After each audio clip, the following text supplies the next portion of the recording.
imposter syndrome. A lot of people suffer from the idea that they aren't good enough. Do you? Today we are going to talk about imposter syndrome, kind of some of the effects, I would assume, some of the things that we found through coaching that are going to help, and I'm sure share some stories. Probably some stories that have nothing to do with imposter syndrome, because that seems to be some of these long form conversations, but we have fun. Happens sometimes. Yeah. All right. So, Nick, let me start off with saying, how do you view imposter syndrome as far as what is it? Imposter syndrome, to me, often happens when people are growing, is where I see it the most, is when they step into a new role, or they get new responsibilities, or there has been some sort of change in their life where they have to do something, and they, for some reason, think to themselves, there's no way I could do that, or why would anybody trust me to do that, or I can't do that. That's typically where imposter syndrome perks itself up the most, or people feel like they're growing too fast, or they're really hesitant to do whatever it is that they're supposed to do. That's where I see it. And what are the downsides to imposter syndrome? Some people can really succumb to imposter syndrome and then actually believe that they're not worthy of whatever role they stepped into, or that they're not going to make it through whatever change is happening in their life. And then they succumb to the imposter syndrome and basically just don't meet the expectations of what they need to meet to continue that role. And then that reinforces the imposter syndrome. And then maybe they don't try it again. Okay, that sounds not great. What do you think the benefits could be? Benefits of imposter syndrome is when you are growing, giving yourself an opportunity to learn and grow new things and elevate yourself into those new roles or into that change that you're experiencing, and then kind of breaking that ceiling of what you expected you could achieve, going past it, and it can be an avenue for growth. So it can be a motivator, Yes. basically. Like, oh, I don't know enough, therefore I should do something. That's right. That makes sense. What are your thoughts on imposter syndrome? How would you define it? Well, I think you kind of hit it on the head. For me, I think it pops up with clients as far as when they're growing. That happens quite often. It's really interesting because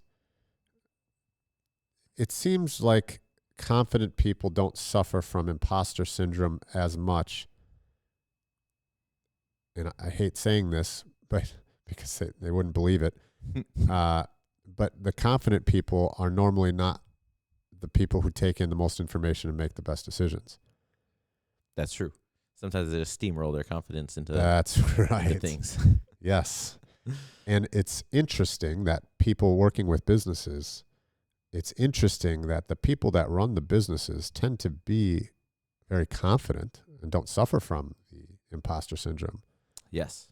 However, that confidence comes at a cost to, a lot of times, the employee culture, their happiness, what's best for the business, making decisions. I think the confidence can blind them sometimes. Yes. Blinded by the light. I think I'm just going to sing just like one time every time. I think that's a great idea. My microphone is falling and it's awesome. Super. I had an expectation that it would be stationary, but there we go. All right. Anywho. Wonderful. So I think in growth, it's natural. That's a justification. I don't want to say natural necessarily, but I would say it's relatively common for people to feel imposter syndrome.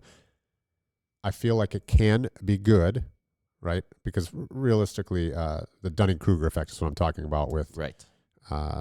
People that are overly confident. They think they know everything, and really they're dumber than the people who don't think that they know anything. Right. The people that actually know everything often say that they don't know anything. Right. Yeah.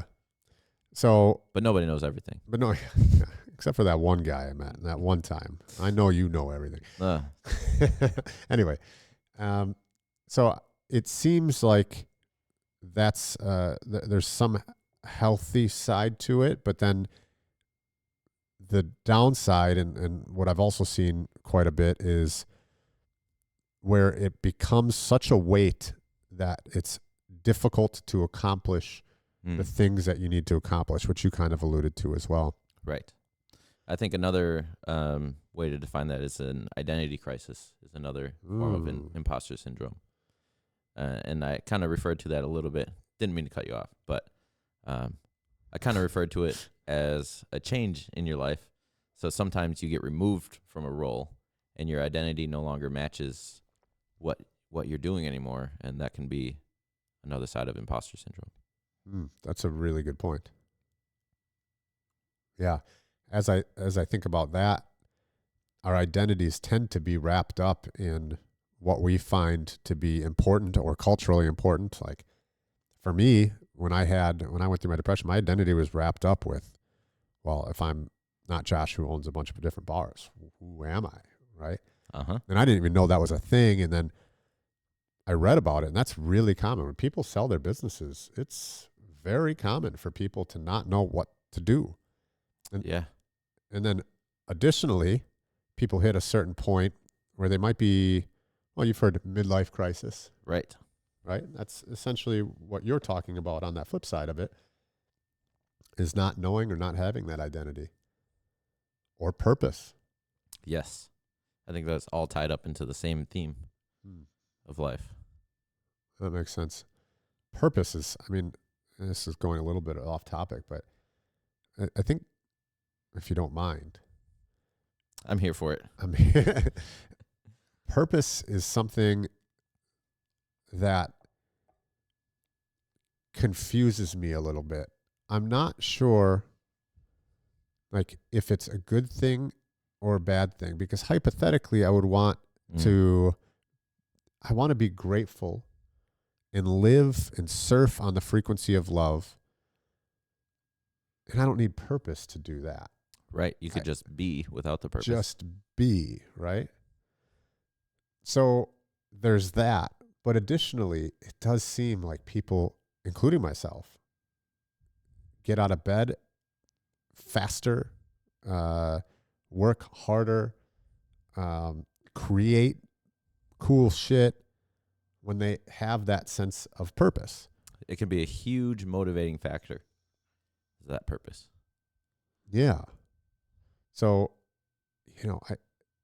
I've helped people try to define what they believe their purpose should be, which is also tricky because a lot of times that purpose is derived off of what they think they should say based on cultural things. And based on their identity. Yes. Not necessarily based on what their core person is telling them. Right. So finding that can be difficult because my purpose should be to, build wells where there isn't water. Man, that's great. But is that your purpose, or you think that just looks good? Right. Right? Like, is that my purpose is to be a doctor. Well, is it to be a doctor, or did your parents push that upon you, and so that's what you think you should be doing? Which comes back to incongruence. If you think that if you were told that your purpose is to be a doctor and you forever wanted to be a painter, those are two very incongruent things. Yeah, those are pretty different. And you're going to always have that stress in your backpack. Yes. And that can be pretty challenging. Yeah, and a lot of times purpose is something that you fall into by just following your intuition on what you find yourself just doing for fun, or finding yourself in that flow state, or things that you lose track of time doing. All of a sudden, if you can wrap that up into your daily life and your identity, that purpose will drive you further and faster the more you spend time doing that. That's a really great point. That challenges, and I believe this because I'm, more of a hippie, based on anecdotal evidence. It challenges our purpose kind of comes to us, that may indicate that it's not us deriving purpose. It's a purpose that we open up to be a bigger part of what this universe, Earth, is. Yes.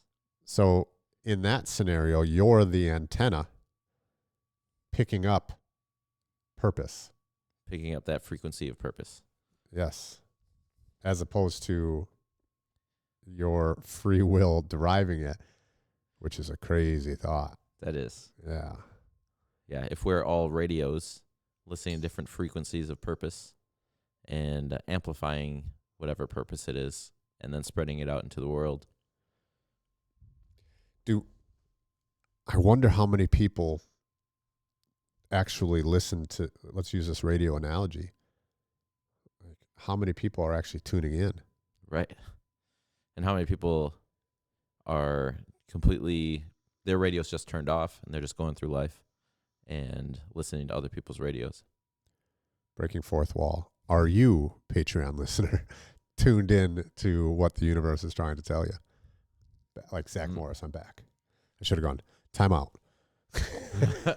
Anyway, sorry. I don't know who Zach Morris is. What? For real? Yes. Saved by the Bell? Zach Morris? I've heard of that. Oh show. my God. I'm so sorry for those of you that are my age listening to this. Uh-oh. And Nick. Don't come for me. You don't know Zach Morris? In Saved by the Bell? Do you AC Slater? I've heard Actually, of that. I've heard of that name before. AC Slater's also the character name. His name is Mario Lopez, who I think just got his purple belt in Brazilian Jiu-Jitsu. I know who Mario Lopez is. Yes. That is AC Slater from Saved by the Bell. Zach Morris, who is Mark Paul Gosselaar, probably. Yeah, I could not fact check that for you. Yeah, well, this one's not going to be edited with B-roll, but if there was, this would be a good time for the B-roll of who we're talking about. He's a blue belt in Brazilian Jiu-Jitsu. Oh, awesome. Yeah. So they both. Well, now I like them. They both train. You might know Mark Paul Gosselaar from. He's been in a bunch of other things too. He was like a detective in some shit, and obviously AC Slater's all over the place. But as far as I'm concerned, those guys are always from Saved by the Bell. All right. Yeah. Beautiful. Like I said at the beginning of this, we were going to talk about something completely random, and there it is. There it is. It came up. Yeah. Anyway, imposter syndrome purpose. How did we get? Oh yeah, because I broke the fourth one. Got it. Broke the. Yeah. Here we are. Here we are. I'm here for it. Purpose. So anyway, do we get? That's where I think meditation, finding that flow state, finding the way, finding what. There's a lot of different things, different cultures have called it, but that's why I think it's important to tune into that radio. Yes. Listen to that inner voice that you have. Yeah. And by listening, I mean, like, become aware of it and allow it to give you information. Doesn't mean you always have to act on everything that goes through your mind. Because, like, I mean, we have some crazy thoughts, like, Speak for yourself. all the time. I don't know about you. Yeah. But, yeah, we don't have to do everything we think about. But those thoughts are telling us something. Yeah. Okay, back to Imposter let's syndrome. go. Let's circle back to imposter syndrome. So those thoughts help us build our identity, which leads into our, if we have imposter syndrome or not, if our identity matches what our responsibilities and expectations are on a daily basis. So pop quiz. If I have imposter syndrome on, so I'm, if I'm Nick's client, he's coaching me. I have imposter syndrome because I am going to teach Brazilian Jiu-Jitsu at my first BJJ Globetrotters camp.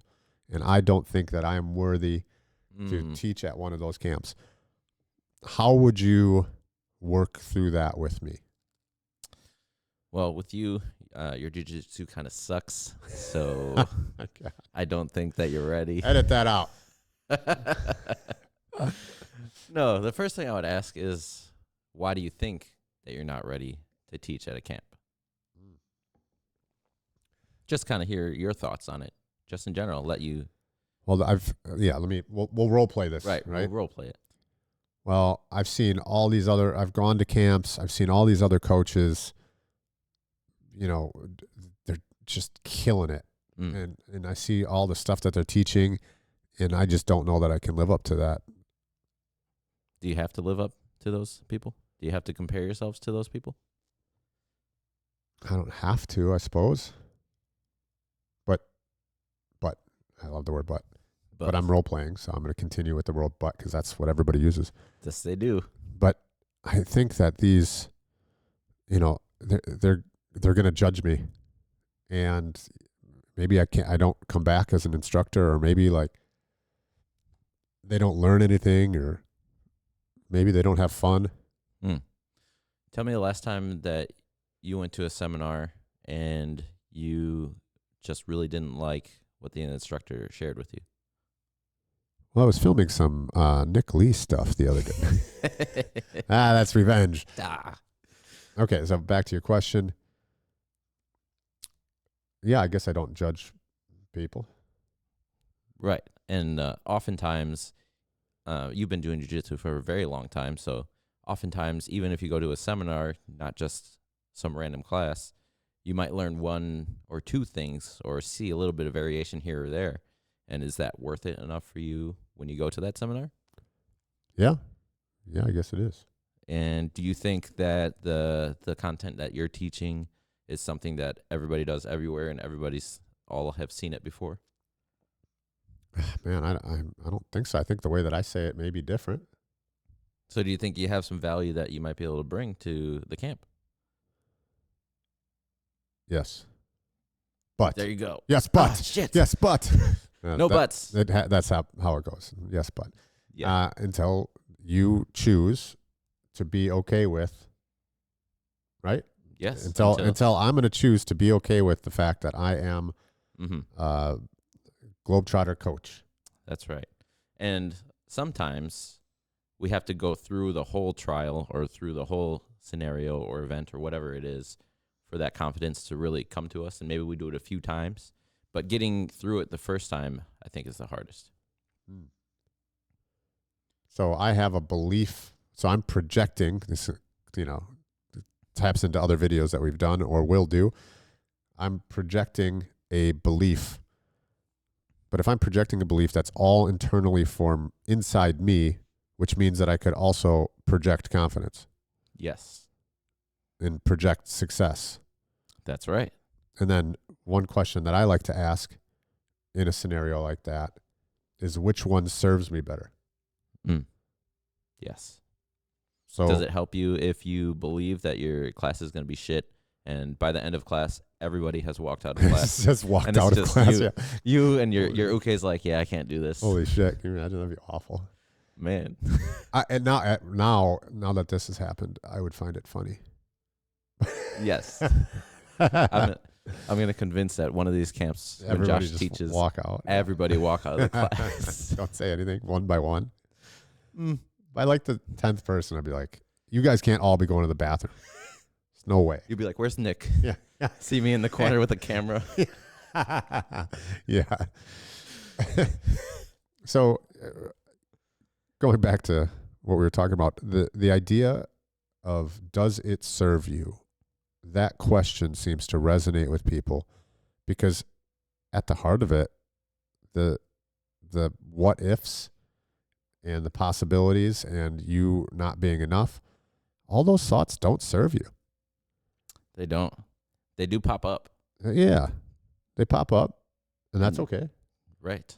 But how much energy do you want to give it? Exactly. Do you want that seed to grow into a powerful tree that overtakes your soul?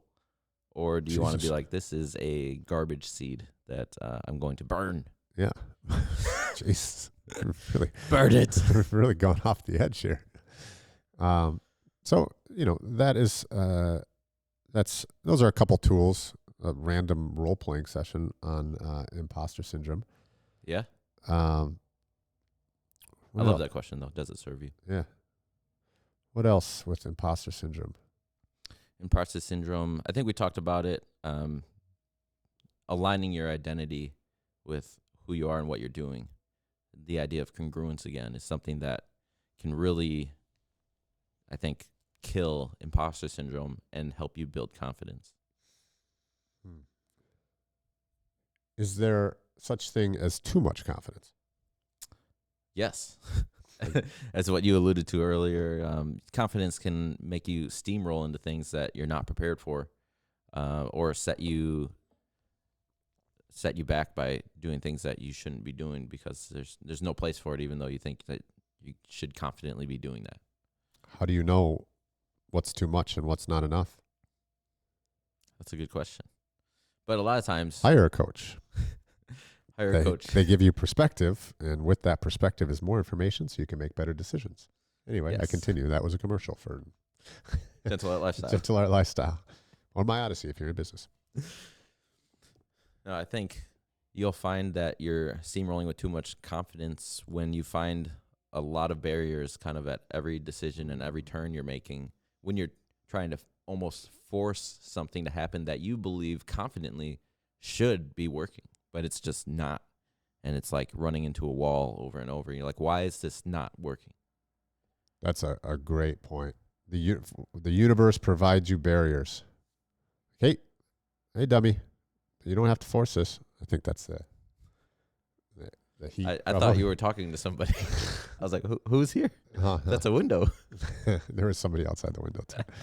Anyway, Kate, you're forcing this. yes, yeah. So it does seem like the universe provides that, and what an interesting thing to notice, because if you think about things that are very congruent, it does. If I look back anecdotally on my life, and I look at the things that were easy, they were really congruent with what I was saying and doing and everything. Mm-hmm. And when I look at the things that were difficult, not difficult in like something's going to be challenging, but like not insurmountable. Like, or, I mean, the biggest anecdotal analogy I can think of is when I did the bar rivalry, and the basement kept flooding and flooding and flooding and flooding and flooding and flooding and flooding and flooding over and over and over and over and over. And that sounds awful. It was wildly awful because the bathrooms were down there, so people would eat and then trudge down into water. That makes it really appetizing, right? Yeah. But that project, I knew I didn't want to do another bar. I just sold, like, why would I want to do? I just sold the bars that I had. Yeah. But it was just riddled with reasons that if I would have just been open and listening to the universe, that I wouldn't have done it. Of course, hindsight's 20/20, but right. But man, it was definitely one of those things. But then on the flip side, when I was looking for a gym, I was like, yes. I it was like a fucking 2-week turnaround. I do remember that. I mean, it was just absolutely absurd. I remember you were like, hey, I'm going to open a gym. I was like, awesome.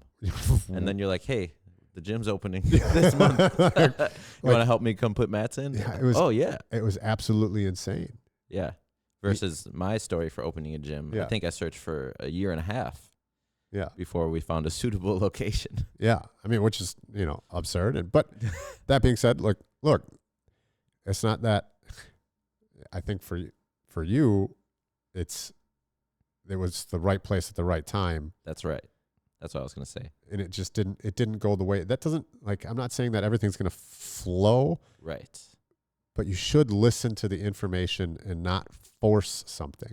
Right. And I would say that whole year and a half when I was searching for a location, we tried things that didn't work, but first off, I didn't give up because of it. Secondly, I wasn't distraught over when things didn't work. I was like, oh, well, that's not going to work out. So we'll move on from here and make the next best decision that we can make. What's the next action step? Yeah. And that helped me overcome the imposter syndrome of should I be a gym owner or not? Right. Yeah. And, you and I had multiple, discussions on, okay, well, this, and you were open-minded enough to, take that information and put it into your processor Okay, yep, that didn't work out. Oh, that's probably not right. Oh, here's the one. Yeah. And so that information is powerful. Yeah. Really, it really is. So, all right. So I think we're coming up on the end here, or at least close to the end. What are your last remarks for imposter syndrome? I'd say for imposter syndrome, and one thing we didn't touch on is like breaking through the glass ceiling you might have for yourself that's inherent with the imposter syndrome. The upper limit problem, if you are familiar with the big leap. Yes, the upper limit problem. A lot of people find themselves in this new role or in growing, and they're like, there's no way I can manage all these things that I have to manage now. Like, I'm already struggling the way it is, and now I've got all this extra stuff to do. But it's one of those things where you will grow into it, and as long as you're congruent with everything and everything matches with your purpose, it will be easier to meet that level of expectation you might have for yourself, and then you no longer have imposter syndrome. You're like, this is my life now, and this is who I want to be, and this is going well. I think that and then you've got a new base, and then there's another upper limit for you. And I think as long as we keep kind of stepping up into those next levels, it's a really powerful thing for our lives. And we shouldn't be afraid of the imposter syndrome, because that means sometimes it means that we're going in the right direction and we are growing and expanding. Yeah. In our lives. Yeah. More abundance. Nothing to be fearful of. Right. I think my last thought will be on fear and the fear that can come from imposter syndrome, thinking that you're not good enough, and what ifs, and it can be scary if everybody walked out of the room on my first BJJ Globetrotters class. That would be a scary scenario. I think that would be scary. And Mentally, then Christian's just standing there like, what the fuck is this? Yeah. Nope. I gave you a shot, and here you just ruined it. And I stayed through a whole crotch light class. Yeah. 2. I think crotch light's on the BJJ Globetrotter YouTube if you want to go check out the crotch light class. If that beautiful. interests you. Yes. But I digress. Fear is a tool. However, it's probably not a tool in this day and age that you want to use in your life frequently, meaning it shouldn't dictate the direction or the choices that you make very often. Yes. Should I do this? Well, what if? Mm-hmm. Those what ifs are essentially fear at your core of things going wrong or upsetting the comfort level of your body. Those are not necessary. If you're scared of it, I would really look at doing it. Yes. I would really lean into that, because sometimes fear can be a flag saying, hey, come this way, come this way, come this way. Right? Not all the time. There's certain things to be fearful of, right? You should be fearful of being, if you were 50,000 years ago on the plains of the Serengeti and it's night, you should be worried about that tiger eating you. Yep. Right? I think that's a valid fear. It's a valid fear. However, should you be fearful of not taking the opportunity to teach at a BJJ Globetrotter camp? Probably not. Probably not. Those are some of the most forgiving people that you could find. Look, I've taught at like 16 of them now. If they allow me to teach. Yeah. Self-deprecation, not something that I use very often, but now we have 2 videos where I use it and I watch myself. Anywho, all right. On that note, yeah, let us know if you've run into imposter syndrome and how you felt about it coming out of it, or if you're still in there. We can help you with that. bye everybody.